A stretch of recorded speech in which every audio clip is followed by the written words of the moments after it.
And welcome back, ladies and gentlemen. It's the Black Psychologist Podcast. Appreciate everyone being here with us tonight. You could be anywhere in the world, but you're here listening and watching us. We appreciate that. It's episode 36. We're moving right along. I will be one of your humble and gracious hosts this evening, Dr. Kyle Osborne. He is I, and I am him. And of course, I have the honor and pleasure of working with the best there is, this past, present, and future. Sky's the limit and space is the place. Dr. Jason Coleman, how are you, good brother? What's going on, my brother? How are you? Pretty cool, man. Pretty good, man. How was your holiday? Man, it was good. I don't know if my face is blocked, but I'm just trying to fix myself on the screen. But Looking beautiful out there, bro. yeah, man. All right, I appreciate it. Now I'm just chilling, man. Good, good time with the family. I obviously appreciated that time. Oh damn, I did it backwards. So, everything was good though, bro. What's up with you? Everything was cool. Everything was lovely, man. Like we were just talking before we got on. It was great to have that time off from work. Get the self-care in. Like we were saying, it's like being in middle school and high school. You get that break. It's like Christmas every day. Yeah, Not I having know. to be at the job. So, but yeah, Oh everything's yeah, cool. man. Chilling with the family. Yeah, everything's been cool. I'm loving it. Yeah, Trying to take full advantage. especially that little bit of rest we got, man, right? You know? Absolutely. Absolutely, man. Along with that, I definitely want to just to extend to everybody, hopefully everybody had a great holiday. Hopefully they have a good New Year's coming up. Please, please, please, I encourage everyone to be safe, stay healthy. This variant is running rampant, man. It's running wild through a lot of different families, through people. So we know folks are going to be gathering, which is cool. Just make sure that you are taking the necessary precautions. Mask, washing hands, all these other different things. Because it's real out there. The numbers are staggering. It's been a hell of a spike, man, these past few weeks. So we definitely appreciate everybody watching, listening. Hit subscribe, like, comment. We'll be doing another live joint in the next couple of weeks, top of the new year. We appreciate everybody that came and was watching and commenting, during that episode. We appreciate the participation and the interaction. So yeah, we appreciate all the support. Yeah, definitely.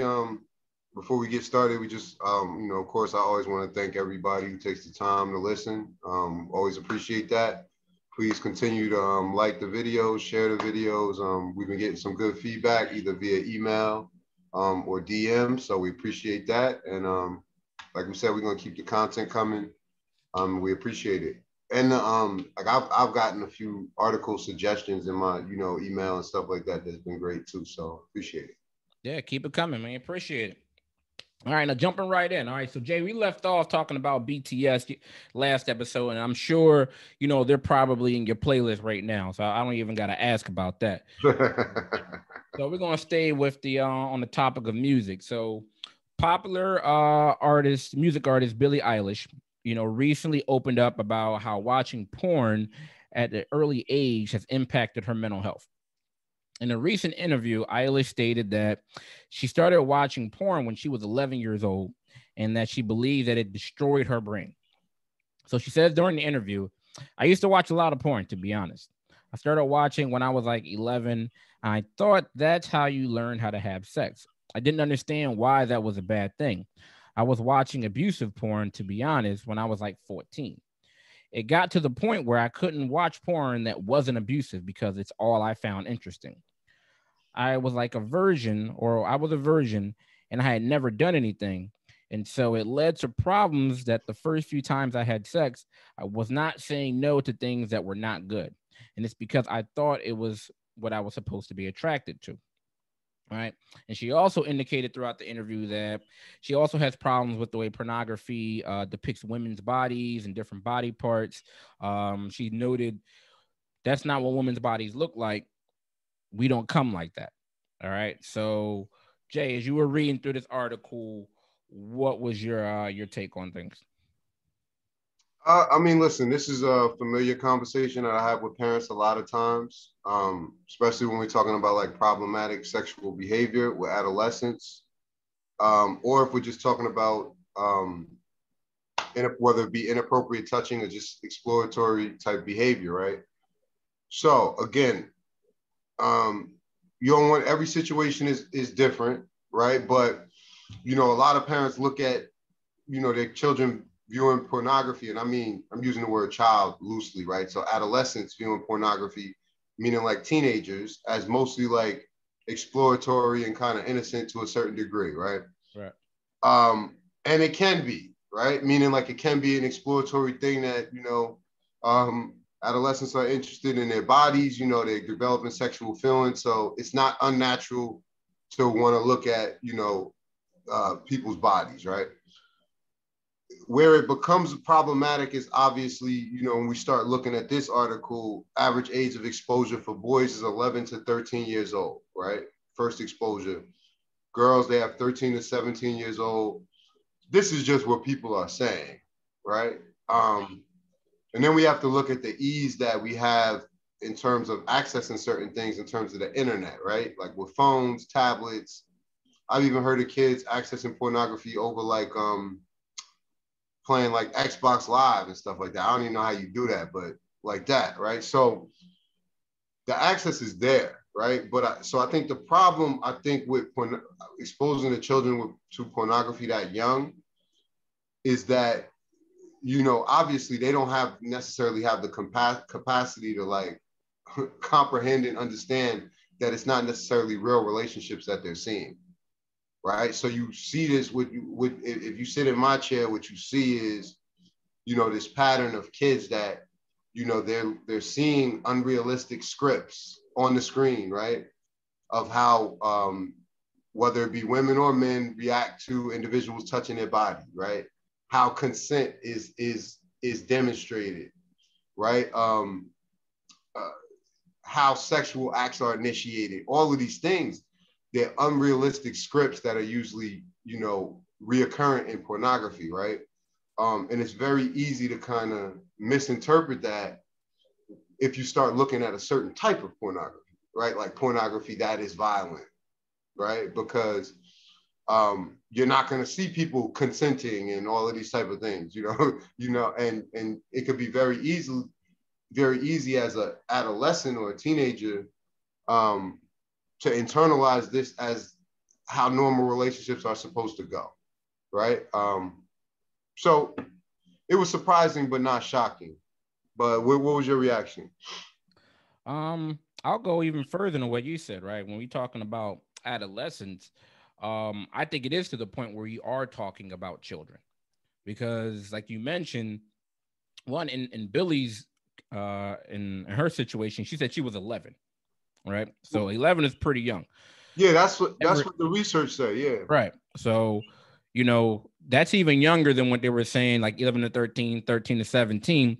But you got to think about it, like you were just mentioning, is the accessibility, right? Anyone that has a cell phone, anyone that has a cell phone, you are pretty much like a few clicks away from infinite streaming pornography, right? And it could be done intentionally or it could be done by mistake. It could be through an errant search, right? It could be through email. It could be through social media posts, or like you said, it could be through your PlayStation or your gaming console, right? You're just a couple clicks away from just that accessibility.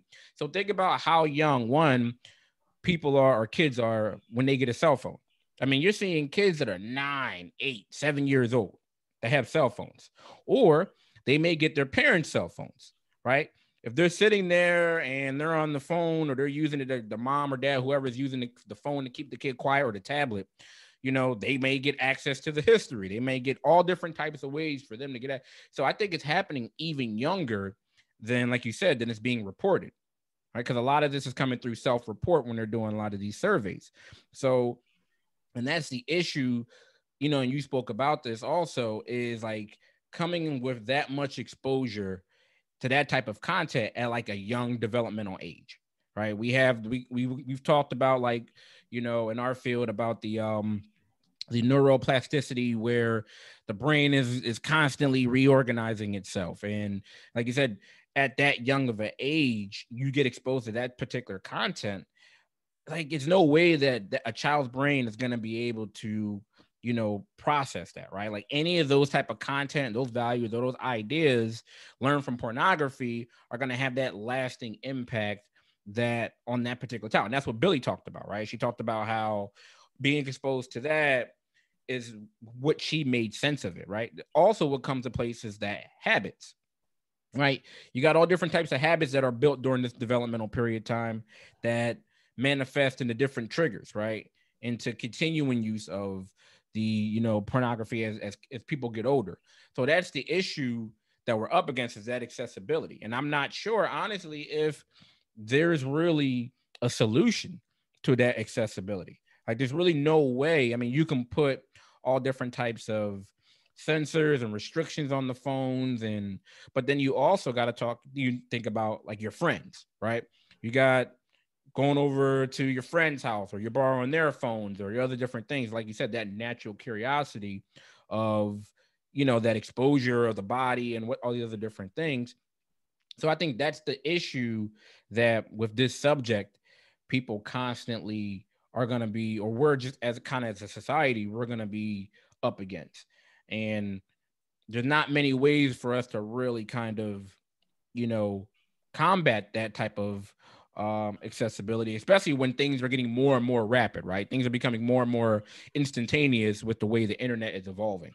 So that's where I kind of looked at it, where it's just like, well, this is the issue, but I'm not sure as far as accessibility, what can you do about that, or kind of to reduce that aspect of things. You know what I mean? Well, I mean, listen, there's practical things that, you know, as a parent, you kind of, if you're aware, like you have to do in terms of just parental controls on certain things, you know, tablets, you know, phones, all of those things. But I think you're right in the sense of, unless you're going to not allow your child to have like access to an electronic device, you're not going to really be able to prevent them from the exposure eventually, right? Right. Whether it be a kid at school, whether it be their, you know, their friends, whether it be when their cousins come over to the house, or your tablet that you let them use, right? Because you don't think that they would look at, you know, inappropriate pictures while you're sitting right next to them, right? Or right in the next room. Right. So it's one of these things where you kind of you do your best, right? Like any parent does. But you have to understand that we're living in different times, right? So as a parent, you know, again, my suggestion would be, like with most things, you got to be proactive, right? So trust me, like if all the kids are going to be, I'm not saying they're all going to be talking about pornography, right? But they're all going to know about certain things. You don't want your kid to be finding out for the first time from another kid. Bingo, because that's what it is, right? Unfortunately, like that's like this is like the primary like method of sex education comes from right now, right? It comes through pornography, or through your, you know, the peers that are also watching porn. So like that's where, you know, it comes in. And like you said, you don't want your kid to be like, oh, this is where they're getting their information from, right? They're getting it from James down the street, who was like, oh, I saw this, you know, on Pornhub, or I saw this on whatever, and he's sharing it with the rest of everybody else who doesn't have access to it. I mean, listen, practically though, sometimes you're just gonna have to be react, right? Because if your child is 8, you know, you might not necessarily, you know, have that go that far in terms of the conversation. You're gonna have a body safety conversation, you know. But if another kid in school pulls out a phone and shows them something, then you're gonna have to react, right? You're gonna have to deal with that situation when your child comes home and says, listen, this is what I saw, right? But when we start getting to age 12, 13, right? This should be included as a normal part of the conversation when we start talking about appropriate adult-child relationships and appropriate teenage, adolescent kind of relationships, right? When we're talking about sex education, we should be talking about pornography, right? In the sense that we already are, in the sense that I know it may be off-putting to some parents, but when everybody became aware of the child kind of pornography law with the sexting thing, right? All of a sudden you had a bunch of parents telling their kids who were in 6th, 7th grade, whatever you do, don't open texts from people if you think it's, if you think they're inappropriately dressed, right? So my point is, we react to things very well, right? But we don't necessarily prepare our children for things before they're exposed to them. And I just think that by that age, it should be a part of when we talk about body safety, when we talk about sex education, we talk about all those things, and we talk about responsibly, right? Being responsibly communicating with other adolescents that you may like, or be a romantic interest that includes sexting, right? So you should also be having conversations with them about pornography, right? And the differences between pornography and real life. And that's the proactive element that I want to highlight. And I recommend to parents is the literacy in sex education. It's right. It's trying your as best as possible to get ahead of it, right? For the reason that, and it can be difficult to kind of navigate to think about, okay, what age should I introduce it? That's However, the problem. And also, speaking as a parent, like it can be very uncomfortable. Like Jay, that is not a comfortable conversation that you look forward to having, with your kid, whether it be son or daughter. But it's uncomfortable, because it's very anxiety provoking. Like I did not like that conversation. However, it was thinking of the perspective of it'd be better for her, like I'm speaking in my case, to have that information coming from me because she's going to get exposed to it, right? Like you said, there are certain elements out of our control that she's going to get exposed to, with whether it be through her friends or it might be on her own phone. Like she had a cell phone at a very young age. And like you said, kids are going to explore, they're going to look up stuff, whatever the case may be. So it's rather opening that, those channels of dialogue of saying, hey, this is what you're going to see. This is what sex is. And when you see it, have questions, right? Like you said, having to become more normal as possible, because it is going to be awkward. It's going to be uncomfortable. However, it'd be better that they, feel like they have that openness to come to you if they do see something and you are talking about relationships or their feelings. Because if you don't, the other research stated that, there's a link between girls being younger who, when they're first exposed to porn, have a higher likelihood of being sexually abused, right? The other research, displayed that, the younger the person is exposure, the more likely they're, to be a perpetrator or a victim of teen dating violence, right? And that's what, Eilish kind of referred to, of that she was doing things that weren't good, but she thought that, that's how things were supposed to be. So when you're starting to have those conversations like you were just talking about, and even, not as early as possible, but when you're starting to recognize and the kids get into like this very curious age, is being proactive with those conversations with that literacy and sex education. So at least they're getting a frame of reference, or they're getting some content from you, as opposed to that, fantasized source, right? Like you said, it's not realistic. It's not really talking about relationships. It's something completely different. I mean, again, right, that's the common theme, whether it's, Billie Eilish, whether it's her personal experience, whether it's the study you referenced with the young ladies, I think being more likely to be physically abused. I don't know, experience abuse, right, relationships, or the young men with the power, right?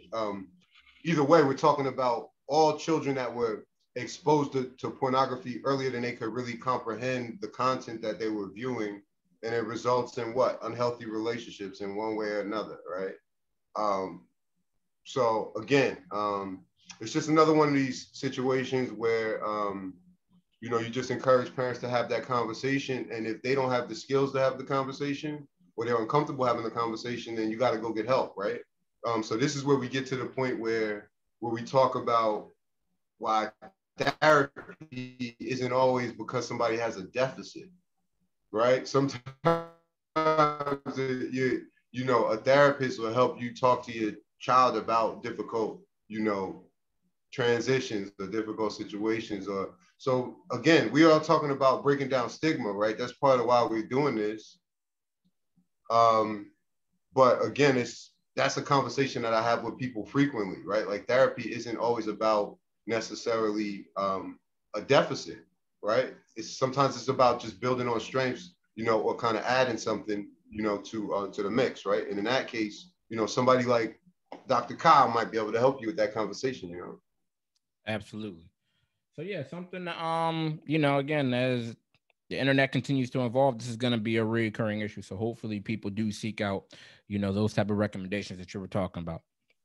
All right, so moving along, but staying with the topic of influence. All right. So a former Boston College student pleaded guilty to encouraging her ex-boyfriend's suicide. So I'm gonna give a recap of how things transpired over the past couple of years. So in May of 2019, per an investigation, In Young Yu, and I hope I'm not butchering the name, but was found to have sent her former boyfriend, Alexander Ertula, over 47,000 text messages in the last 2 months of their 18-month relationship, many of which showed her repeatedly belittling him and urging him to kill himself and to go die, right? That was some of the quotes and messages that they sent. Unfortunately, Ertula, who was only 22 years at the time, leaped to his death. And an additional component to this tragedy is that he was scheduled to graduate literally just hours later from when he committed suicide. Prosecutors determined that Miss Yu was physically, verbally, and psychologically abusive towards him during their relationship. She was charged and convicted with involuntary manslaughter back in November of 2019. However, she had been fighting the charges. Now, just recently, as of last week, she decided to give up that appeal and pleaded guilty to the charges. So, Jay, this has been happening over the course of 2 years, but it seems like it's just now recently come to a conclusion. What was your thoughts as you were reading this article? I don't know. Like I think I had heard about this and then I forgot about it maybe because maybe they were in court. But I mean, obviously this was a horrible situation. Very cruel though. It's the first thing I was thinking about is just a very cruel act, right? Obviously emotional abuse, obviously psychological abuse, bullying, harassment. But listen, it resulted in him taking his life. Right? Reading some of the things she was saying, go die, kill yourself, 47,000 text messages, right? So you kind of wonder, again, I don't want to make this about her because I don't feel sorry for her, but it's like, what is going on beneath the surface with her, right? Because, to do, obviously, this extent of like harassment and bullying for a vulnerable person will push them to the brink, right? So I just wonder, right? Because when a relationship is over, it's not like somebody was holding her in that relationship, against her will, so why not just step off and move forward, I don't know. Again, first thing that came to my mind was cruel, definitely emotional, psychological abuse, and like what kind of person would do this. But what did you think? Like this is the remember how a couple weeks ago or a couple episodes ago we talked about the dude, the former NFL player, right? That was abusing his his child's mother and was throwing her across the room. Right. So we talked about in length, like how the physical aspect, right? The physical abuse that people are experiencing. Like this is the verbal aspect. Right. Remember remember the old saying, sticks and stones, can break my bones, but words can never hurt me. And Right. that's not true, right? Because this is a case of how words can become deadly weapons. Right. This is how they can become weaponized. And this is also a reminder, I mean, not just in this case, but I think for everybody, of how we should all remain aware that, there's a power in words, and there's also a power in electronic persuasion, right? Because we're talking about 47,000 text messages, right? 2 months, like that's a lot. That's right? That's a lot, man. And we know that, nowadays in this current social climate, that text messaging is pretty much the preferred way of communicating, right? A lot of people you can, call on the phone, but a lot of people are sending text messages, like people are doing the DMs and so on and so forth, right? So that's a lot of messaging through probably someone's primary source of like communication. And it's like it was just, I don't know, like you said, what she was experiencing, but it definitely seemed like very manipulative in nature, right? Like, I don't know what was going on, and I'm not aware of Alexander. I'm not aware of like his mental health or what his relationship history is or what his emotional state was prior to this relationship with In Young. However, when you have someone that is continuously and repeatedly sending these type of heinous text messages, it creates a toxic environment, right? You know what I mean? And it's like relationships, and I know of dealing with young people in general, right? From elementary school, middle school, all the way through college, young adulthood. Like, we know that relationships with peers, and even more so, romantic relationships is like such powerful, right? We know how important they are to people, especially like young people, because that's they're a very socially oriented. So it's a situation also where we've talked about, like in the past and even just in other episodes, of like how several studies have found like the exposure of the suicidal behavior with like what's in someone's like close social network can increase the susceptibility of suicide. So it's not out of the realm that someone can have this type of influence, especially you're saying these messages 47,000 times. I'm not saying that's what every message says, but if you're constantly getting that message, especially from someone that you care about, because we're talking about 18 months of relationship, that's a long time to be in a relationship with somebody. And if someone you care about is constantly saying these ill-intended things, yeah, that's going to have some influence on you. I mean, listen, I agree. One other thing I will point out is just, again, another thing that makes this story kind of unique is that, if we look at the statistics, men don't usually report when we talk about abusive relationships, right? So I think that's one thing that we need to also emphasize, right? Because when we talk about victims of domestic violence, whether it be physical, emotional, psychological abuse, or these type of victims, men usually fall through the cracks, right? So these are some of the victims that we don't see as much, but they're just as important. So I think it's important to point that out.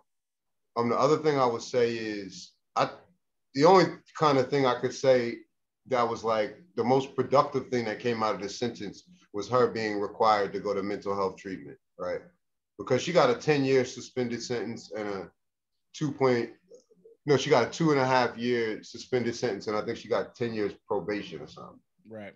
I don't even want to debate the time aspect of it. It just kind of feels like it's not enough punishment to me.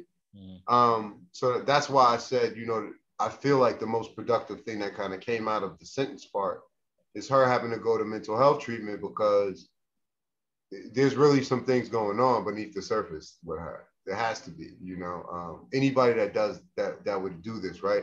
47,000 texts. I mean, I think not all people, but we would be having a lot bigger debate if we were talking about somebody sending 1 or 2 mean texts and then another person reacting to that, but this goes way beyond that. And it seems like kind of intentional harassment, bullying, and kind of pushing somebody who's already vulnerable to do something impulsive, right?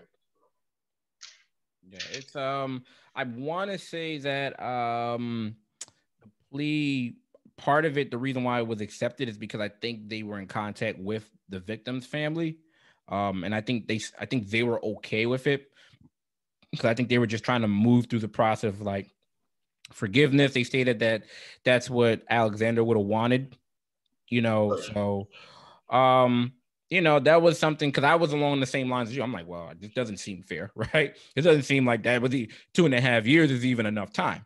And of course, you know, we have to get into the legal aspect. I don't know what involuntary manslaughter, what that carries, whether it's, minimum, maximum. I don't know.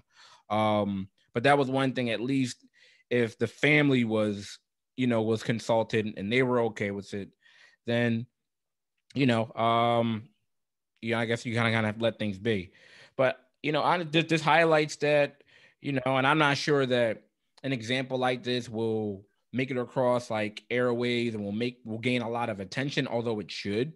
But this highlights like what people do or say via text or on social media has extraordinary consequences. It does. Like, it can be life or death consequences, unfortunately, in Alexander's case, and it can be legal consequences in her case. So, you would hope that more people would be more aware to what they say, because what their words say definitely holds a lot of weight. Unfortunately, I don't think it will, but absolutely, this highlights like, there are consequences depending on how, things result. So I got a general question. So I want to move kind of, obviously we're talking about this under the umbrella of kind of this story, but in general, right? Like, because I wrote this down. Like, how responsible are we for the mental health of other people, right? Because this is a clear-cut kind of story. That's why when I started talking about it, I was like, to me, it's clear bullying, clear harassment. She's telling somebody, go kill yourself, die 47,000 times, right? But I think what is more the norm is somebody, let's say just somebody, man, male, female, man, woman, I don't know, maybe they're mad, maybe they just want to get rid of the person, maybe they don't have emotional regulation skill, just being mean, whatever the case may be, right? Mm-hmm. Like, how responsible are we though? For real, right? Because I'm gonna be very honest, and this may be controversial. Like, I don't live in a world where it's like, I feel like I'm responsible. I should be responsible for every person's feelings, for everything I would tweet or post, even if it's directed at them, right? Even if it's intended to be mean. I'm not saying I'm telling somebody to go jump off a bridge. We're not talking about that. But are we saying now that if somebody has an argument on social media and then they decide they're going to eviscerate the person, that's what they want to do, they're responsible now for that person's reaction, and I'm not saying you're saying it, but I'm just asking, how responsible? Like, where's the line? It's a good question. I think it's a slippery slope. I think it absolutely should be taken into consideration a case by case basis or situation. Like, I think we all, in a perfect world, we should, especially as we evolve to become better versions of ourselves, things that we continue to talk about and advocate as far as keeping in mind somebody's mental health, right? Because the same way how if you have some form of morals or decency, like, you wouldn't go and make fun of somebody that you knew had a physical disability, right? If somebody's in a wheelchair, you're not going to go on and start making jokes about that person being, physically disabled. So, what you and I have been trying to do is make people aware and keep them in consideration of what someone else may be going through. We don't know, right? We don't know what someone else is going through. So it's like, okay, what we're trying to do is like, okay, be aware before you say anything. We're not saying you're not entitled to be angry. You're not entitled to have a fight with a friend, loved one, someone else. But it's just like more keeping in mind, right? Of you never know what someone else may be going through. Now, I think in this particular situation, no, this 18 months, you have a pretty good idea of where that person is emotionally, right? Like, the person, I'm sure, has shared things with you. You share things with them. Like, I think in this particular case, and then there was a more famous case a few years ago. You talking about the Rutgers kid? Yeah. It was like they were both like 16, 17 or something, rather, right? You were younger, where it's a situation where like what you're doing, right? You're intentionally saying, especially I think in that situation, the kid was already contemplating suicide. So for you to say more words and the urge that person and do all these, like, again, I think in that case, no, there's some accountability, right? There's some responsibility where if you already know someone is already dealing with something, is already kind of, like you said, dealing with some mental health issues, and you're capitalizing on that in a very malicious way, in an intentional way for them to harm themselves because you're experiencing whatever, which doesn't, escape you or doesn't give you an excuse, No, in that situation, in this particular situation, no, there is some accountability on her part, Other situation, like you said, flipping somebody the bird, saying something like, yeah, you should be aware that you don't know how that's going to impact it. But I don't think in that case, somebody should be held responsible for someone's actions. But it's a slippery slope. But 18 months, come on, bro. Like there's intent. There's, you know what I mean? That's just malicious. It's just mean spirited, all types of other different things that she knew that what she was doing. Oh yeah, this case is different. Yeah, so I think it's a little different maybe when it's a close relationship, but we'll see, man. We'll continue, to take a look at it. Now, Jay, the question I have for you is, can you eat your way to better mental health? Is that possible? Yes, you can, brother. All right. I'm happy you said that because in a recent article, a registered dietitian details a list of foods to eat and what to limit if you want to feel happier and less stressed. All right. So I'm going to go down this list and go through some of the good foods and the bad foods and how you're supposed to be, consuming them. All right. So first and foremost, fruits and veggies, Jay. All right. Fruits and veggies. The intake is tied to happiness and other positive mood statuses, right? So studies have found that on days that when people have a higher intake of fruits and vegetables, they've had better mental wellness as compared to days that they didn't or they had less fruits and veggies intake, that they experienced these things. All right. Also, they said that the happiness carried over to the next day, as far as like their mood being lifted. And we all know that, fruits and veggies are packed with vitamins, minerals, and antioxidants and things of that nature. What are your thoughts as far as fruits and veggies intake improving your mood? And are you on that? Are you practicing that? Yeah, man. I'm always on Chelton getting a smoothie, man. I'm a strawberry banana with a little bit of granola, man. Okay, okay. They right there on Germantown. Yeah, that's a nice cart. That's a good cart. Oh yeah, that's a good cart, right? Yeah, that's we all know about that cart, bro. Yeah. But listen, on a serious note, like again, talking to families and stuff, diet is one thing that a lot of people neglect, right? When we talk about managing stress, managing your mental health, when you talk about managing your moods.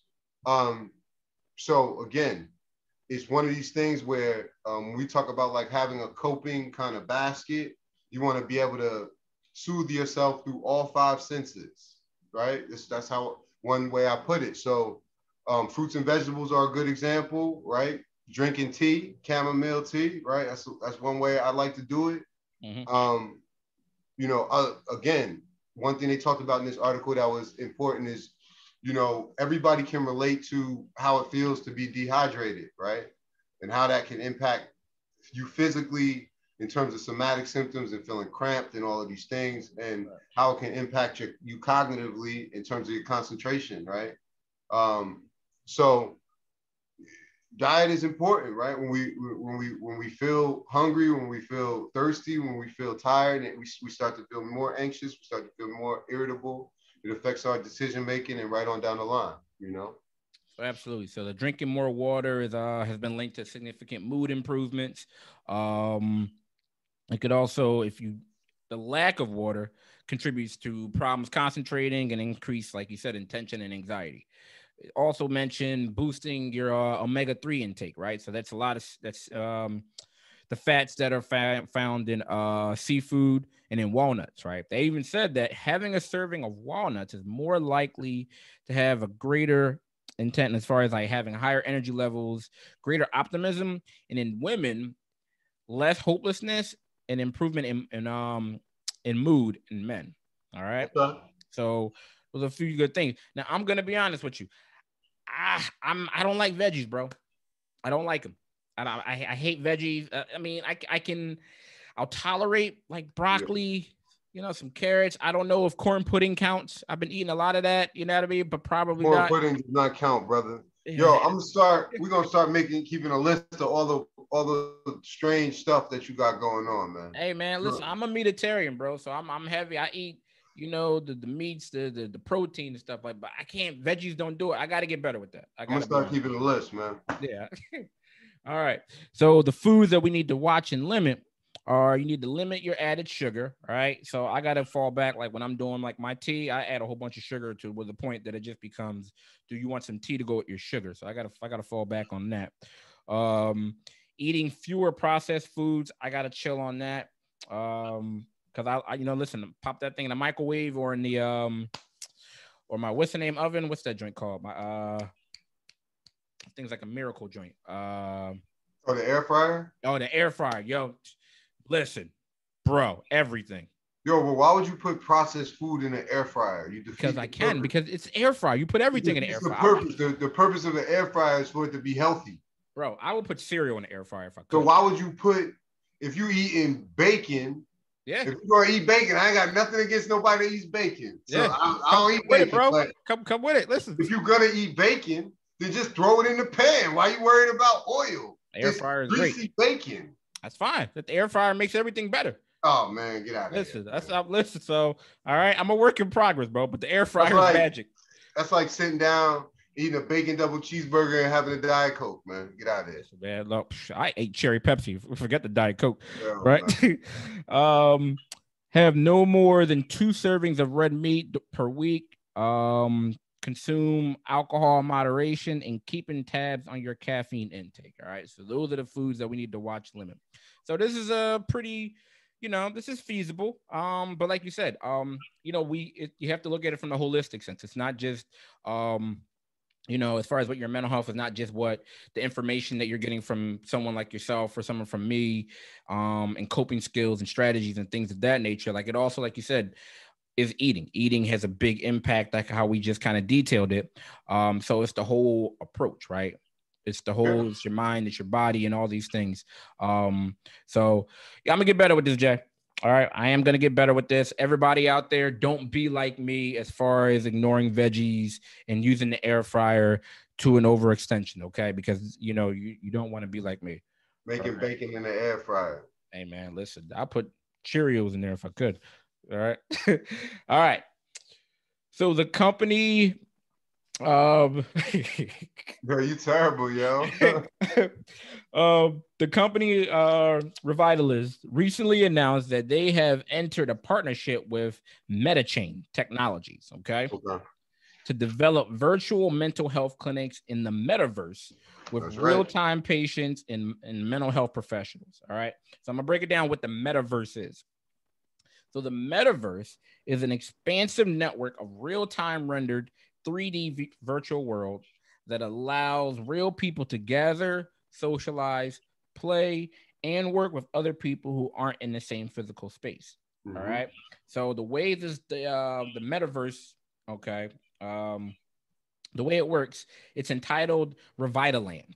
Okay, that's what they're calling it, and it's going to allow patients to attend virtual mental health sessions with Revitalist mental health professionals in real time. It's also going to allow them to create cryptocurrency, a cryptocurrency token that can be used for payment for the mental health services. And to top it off, you can create NFTs that will act as a rewards program for the completion of a set of number of mental health sessions that clients participate in. All right, Jay, as you read this, what do you think? Listen, I'm not gonna lie. Like when I first read it, it feels weird, right? But that's just because it's novel. I can recognize that. Like it feels very weird. But I'm gonna tell you why. All right, this is the thing. Number one, context is important. So if it's done like telemedicine is done, then it could be helpful in terms of,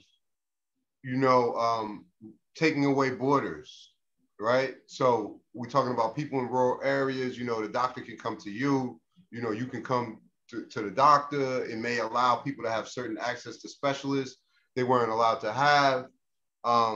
It can give patients a level of anonymity, that they might not have before. So when we talk about different cultures, different countries, how they feel about therapy, we may be opening up access to a lot of people, right? Those are some of the pros, right? But again, I'm undecided, as to where I stand. I'll vacillate a little bit because, again, some of the negatives might be too much anonymity, right? Like, I don't know what the security situation will be. I'm kind of worried about, for right now, I'm worried about like credentials. Do you need a different type of credentials to do therapy here in the metaverse? I don't know, but it's new. So that's why I started off saying it feels weird, but my mind is kind of open right now. But what did you think? I'm gonna be honest with you. I was reading this late last night, and I heard the metaverse. I thought they were talking about the multiverse, bro. I thought this was like it sounded like something out of Marvel. So I was like, let me read this again when I got a clear brain. All right. What's wrong with you? So it's I totally agree, right? It's very innovative. It's like a very kind of divergent thinking, concept. I like the token economy that's being used to reduce like the appointment no-shows and like the client absenteeism. That's an interesting concept. Right. I never really thought about that. It's pretty simple, but innovative at the same time, for the reason that, hey, it's like, hey, if you continue to come to these appointments, not only will, you get better regarding like treatment, but we'll also give you these NFTs, right? So you'll be able to use these. So that's not bad, using the token economy for clients. That's different, but I'm open to it. I'm right along with you in regards to, I think it's absolutely going to reduce, or it'll help in regards to addressing like the stigma, right? The fear and the shame that contributes to people from physically going into clinics, right? That they need to go to get treatment. So that's a decent solution. I do share some of the concerns that you mentioned regarding like the data issue, right? So with all this data and confidential information that's being shared or that's being stored on these platforms, are companies going to be prepared for the risk and the difficulty that it takes to maintaining the secure system, right? Like we've talked about it in the past of how, some of the new wave of crime is that people are hacking health systems, right? And they're holding, they're getting a lot of confidential information that people don't want out there, especially as it pertains to mental health. And, they're taking advantage of that. So I'm wondering if, these systems or these platforms, are they going to be prepared for that? Yeah, I mean, like I imagine, of course, there's no system that's hack proof. However, like how are they going to be, securing this information? Because this is important. So I mean that was a big concern for me, especially as it's growing, man. Like there are more and more of these popping up.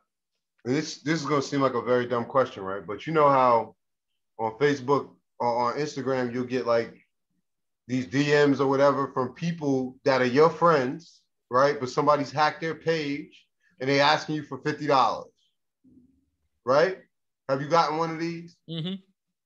Right. So my question is again, if you're working in so and so metaverse or whatever the case may be, and somebody hacks it, can they see your patients for the day? That's a good question. I mean, I just don't know how this. Again, it's a new thing, so maybe we're throwing out questions that they have already brainstormed and answered.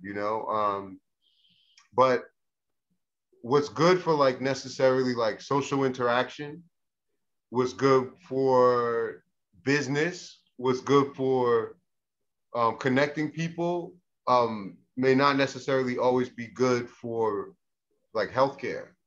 Who knows? I mean, there's some good aspects in terms of distance, bringing people together, right? Right. But there's other aspects in terms of confidentiality.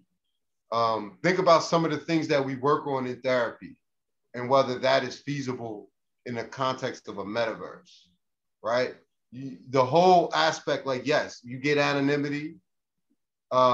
yes, you take away distance as a barrier, but personal connection for some people may be lost, right? Eye contact may be lost. I don't know. Is it two avatars looking at each other? Right? Think about the problems that come up in therapy, and the issues that come up in therapy that involve development of like social skills, right? That I don't know if you see increased results when they're worked on between two human beings. I mean, they have studies in here that we was talking about. Obviously, virtual reality therapy has been successful for a long time. So we're not talking about we're not talking about that, you know what I mean? But when we combine it in this metaverse, right, and you have people that might be choosing this route alone, right, or this is their primary way to get their care, how is that going to impact them in the long run? Who knows, I'm sure people, if you would have asked people about teletherapy 20 years ago, they would have probably had a different, reaction than in March 2020. But who knows? Yeah, I mean, I can also see a lot of clinicians jumping on this because, again, it's similar to teletherapy. You could just be at home, right? So if that's cutting them down as far as like, I don't have to go, I don't have to travel anywhere. Look at you, man. Look at you. You open an office already in the metaverse. I'm just saying, man, like this is, looking at it from aspects, you can see it benefiting the clinicians and you can see it benefiting the companies because the companies are keeping overhead costs down, right? I may not have to do this metaverse. Like I may not have to actually have a physical site anymore, right? We can be doing everything electronically. So everything is just kind of moving through. I don't have to pay rent. I don't have to pay all these other different things of overhead costs that it goes into having a practice or having a clinic, right? Do you have a receptionist, right? Do you have the metaverse, it sounds like, and I'm noticing, and I saw like even as I was reading this article and researching, there are more of these clinics and these metaverses popping up just under different names. Right. And so, I mean, it is something that we're going to have to continue to monitor for more developments, but I can see absolutely how on the clinician side and then actually the business aspect, this is going to start making a lot of money, especially if you're getting more and more people that are signing up for it. Like, I mean, think about it. Patients don't have to leave. They can be anywhere and they're in this 3D reality, right? So listen, we always get off topic, but that's all right. So this is my question for you then. Are they gonna be holding people responsible for their actions and behavior in the metaverse in the real world? This is where it gets complicated, right? Like, can you catch a charge in the metaverse and then get a subpoena in the real world? Listen, man, they are gonna have, these companies like and I know have the right individuals writing up these contracts and writing up as far as liability and things. They will make sure. I mean, because this thing may get to a point where it's like Minority Report, where you can go to jail for just thinking about crimes. I don't know. You see what I mean, bro? But how do you think about the slippery slope when we get to more than just like bowling in the metaverse, right? Or having a dance party? When we start talking about medical services, like, number one, all of that has to be considered, because if you see somebody in the metaverse, then you got to be billed, right? And these people are going to want real money in the real world, most of them. Some of them may want crypto, that's cool, but that's still money, you know what I'm saying? In some form of fashion, right? It's still currency, right? But again, so if you have that, then you have to have limitations and you have to have consequences, right? So how do you handle malpractice in the metaverse? Hey, listen, I'm sure they will, as far as liability, these companies, they will make sure that they're covered as far as well, we know that. Now, as far as patient and client care, maybe not so much, but they're gonna make sure that they're covered, that whatever happens in the metal world, that they'll be fine. There's a lawyer right now writing up a slimy contract for the metaverse. Paper gangsters. Oh, yeah, straight paper gangsters. I'm gonna tell you, man, and I'll end off on this. Listen, the psychiatric revolution is coming, man, and treatment will never be the same. like the way that it's evolving, it's coming down, man. It's moving down the pike, and it's a revolution. And we'll see. We'll see, man, how it continues to develop. But like you said, it's definitely gonna be a slippery slope. So we'll see how it goes. Yeah, man, this is an interesting one. We could definitely gonna have to follow. The virtual clinics in the metaverse, man. Yeah, man. So with everything, Jay, anything before we get out of here, bro? Not really. Again, we want to thank anybody who takes the time out of their week or their day to listen. We really appreciate it. Please continue to share the videos, like the videos, send us interesting articles or just your feedback. We appreciate it. And again, we just want to thank everybody that takes the time, and I want to remind everybody, make sure you prioritize your mental health. Absolutely. We reiterate everything that Jason said. And thank you for rocking with us. We're at the end of 2021. We appreciate everybody's support, subscribing and listening and watching in any format that you can. Like you said, the statements or the comments, suggestions, we're here for it. We want to hear from you guys, but we definitely appreciate everybody hanging out with us and supporting us through this year. And as we go into the next year, we plan on expanding and different ideas and different ventures. So we appreciate your support as we continue to move forward. Happy New Year in advance to everybody. Please be safe. Please stay healthy. Again, this variant is no joke. So continue to mask up, do whatever you need to do to stay safe and to stay healthy. And wishing everybody good mental health as we enter into 2022. Jay, as always, sir, appreciate it, my man. Let's keep doing it. All right, bro. Have a good week, man. I'll let you soon. All right.